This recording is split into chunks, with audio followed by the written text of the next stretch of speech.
Hi hello friends, welcome back. இன்றைக்கி climate பார்த்திங்கன்னா பட்டு ஜோராக இருக்குது. இந்த அட்டகாசமான கிளைமேட்டில் அப்படியே ராயல் என்ஃபீல்டு மீட்டியா 350 ஓட்டி பார்த்தா எப்படி இருக்கும்? எனக்கு இந்த இக்னிஷன் பட்டன் ரொம்பவே பிடிச்சிருக்கு. ஜஸ்ட் இப்படி ட்விஸ்ட் பண்ணால் ஆன் ஆகிடும். வாங்க, ரெடி ஸ்டெடி போகலாம். எஸ், இன்றைக்கி இதோட ரைடிங் எக்ஸ்பீரியன்ஸ் தான் உங்கள்கிட்ட ஷேர் பண்ண போகிறேன். வா, இனிஷியல் பிக்கப் செம்மையாக இருக்குது. கியர் ஷிஃப்டிங் கூட ஹார்டாக இல்லாமல் ஸ்மூத்தாக இருக்குது. இந்த மாடல் பார்த்திங்கன்னா மீட்டியா 350 சூப்பர் நோவா. இதில் 2 கலர் காம்பினேஷன் இருக்குது, ப்ரௌன் அண்ட் ப்ளூ.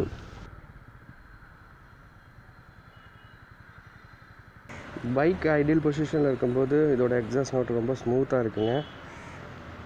வைப்ரேஷன் அந்தளவுக்கு ஃபீல் ஆகலை. பொதுவாக ராயல் என்ஃபீல்டு எலக்ட்ராவோ இல்லை 350 ஸ்டாண்டர்ட் BS3 வெர்ஷன் பார்த்திங்கன்னா வண்டி நின்றுட்டு இருக்கும்போது கூட லைட்டாக வைப்ரேட் இருக்கும். லைட்டாக இல்லை, கொஞ்சம் வைப்ரேட் இருக்கும். ஆனால் அந்த வைப்ரேஷன் கூட இதில் ஃபீல் ஆகலை. இந்த மாதிரி ஒரு கிளைமேட் கண்டிஷனில் இந்த பைக் ஓட்டுறதுக்கு ஒரு அருமையான ஃபீல் கொடுக்குது. சீட்டிங் போஸ்டர் நல்லாவே இருக்குது. லாங் ரைட் க்ரூசிங்க்கு நல்லா கெத்தாக உட்காந்துட்டு போகலாம். அப்புறம் இதில் கியர் ஷிஃப்ட் இண்டிகேஷன் கொடுத்துருக்கிறது ரொம்ப நல்ல விஷயம். எந்த கியரில் போகிறோங்கிறது நம்ம இதில் தெரிஞ்சுக்கலாம். என்ன இன்னும் இந்த இண்டிகேஷன் வந்து LCD டிஸ்பிளேயில் கொடுத்துருக்காங்க. இப்போ பார்த்திங்கன்னா ஹார்ஷ் சன்லைட் கூட இல்லை, ஆனால் டிஸ்பிளே கொஞ்சம் கம்மியாக தான் தெரியுது. இன்னும் கொஞ்சம் பிரைட்னஸ் இருந்திருந்தால் நல்லா இருந்திருக்கும். அப்புறம் கரெக்டான ஸ்பீடில் மெயின்டைன் பண்ணி போனால் இதில் எக்கனாமிக் இண்டிகேஷனும் காட்டுது. அண்டு நெக்ஸ்ட் 10x10 நேவிகேஷன் கொடுத்துருக்காங்க. ஸோ நீங்கள் ப்ளூடூத்தில் உங்கள் மொபைல் பேர் பண்ணி கூகுள் மேப்ஸ் நேவிகேட் பண்ணிக்கலாம். இதோட எக்ஸாஸ்ட் நோட் கேட்கும்போது கிளாசிக் 350 BS3 மாடலோட எக்ஸாஸ்ட் சவுண்டும் அப்புறம் இன்டர்செப்டரோட சவுண்டு மிக்ஸ் பண்ணி கேட்குற மாதிரி ஒரு ஃபீல் எனக்கு தெரியுது.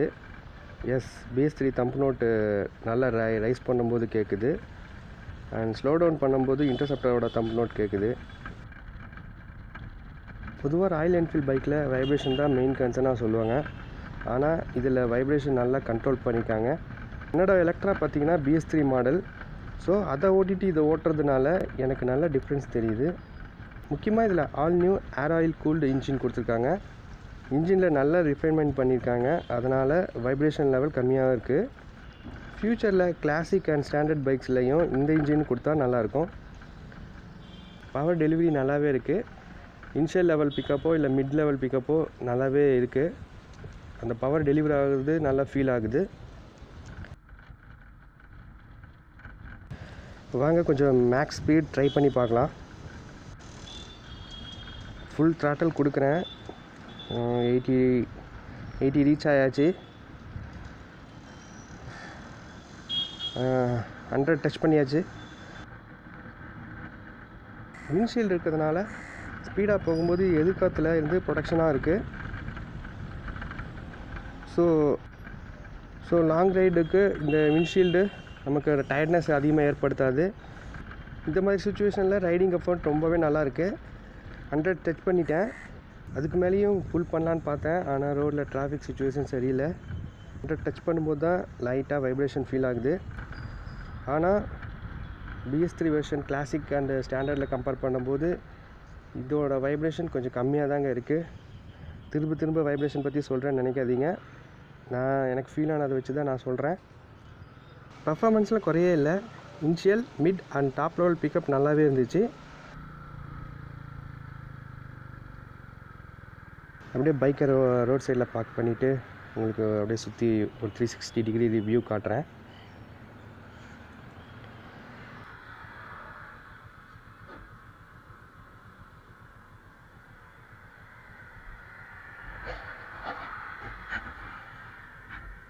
இந்த மாதிரி ரோட் சைடில் பைக் பார்க் பண்ணும்போது ஒரு இம்பார்ட்டண்டான ஃபீச்சர் கொடுத்துருக்காங்க. அது என்னென்னா இந்த hazard light.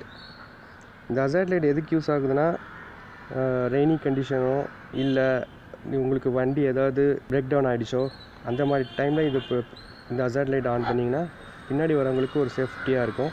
பில்லியனோட seating கம்ஃபர்ட்டுக்கு back rest கொடுத்துருக்காங்க. ஸோ அவங்களுக்கும் ஒரு நல்ல ஒரு ரைடிங் கம்ஃபர்ட் கொடுக்கும். லாங் ரைடில் போனாலும் ஒரு டயர்ட்னஸ் தெரியாது. அப்புறம் தண்டர்பர்டில் பார்த்தீங்கன்னா ப்ரொஜெக்டர் ஹெட்லாம்ப் கொடுத்துருந்தாங்க. ஆனால் இதில் ஹாலஜன் ஹெட்லாம்ப் தான் கொடுத்துருக்காங்க. ஸோ நைட்டில் லைட்டோட இன்டென்சிட்டி எப்படி இருக்குன்னு தெரியல.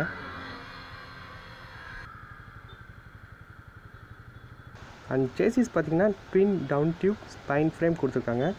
அதனால் ரைடர் சீட் தண்டர்பர்ட் கம்பேர் பண்ணும்போது இன்னும் டவுனாக இருக்குது. இதனாலேயே இன்னும் கான்ஃபிடென்ட் ரைடிங் பொசிஷன் கொடுக்குது. அது மட்டும் இல்லாமல் டிராஃபிக் சுச்சுவேஷனில் கூட ஹேண்ட்லிங் ரொம்ப ஈஸியாக இருக்குது. சஸ்பென்ஷன் நல்லா ஸ்டிஃபராக இருக்குது. So both on road and off ரோடிங்க்கு சூட் ஆகும். பேக் பெயின் வரத்துக்கு சான்ஸ் இல்லை. ராயல் என்ஃபீல்டில் வைப்ரேஷனுக்கு அப்புறம் இன்னொரு கன்சர்ன் சொல்லணும்னா பிரேக்கிங் தான்.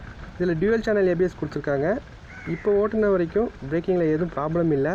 ஸோ அதனால் எமர்ஜென்சி பிரேக்கிங் சுச்சுவேஷனில் கூட பெட்டர் ஸ்டாப்பிங் ரிசல்ட் இருக்குது.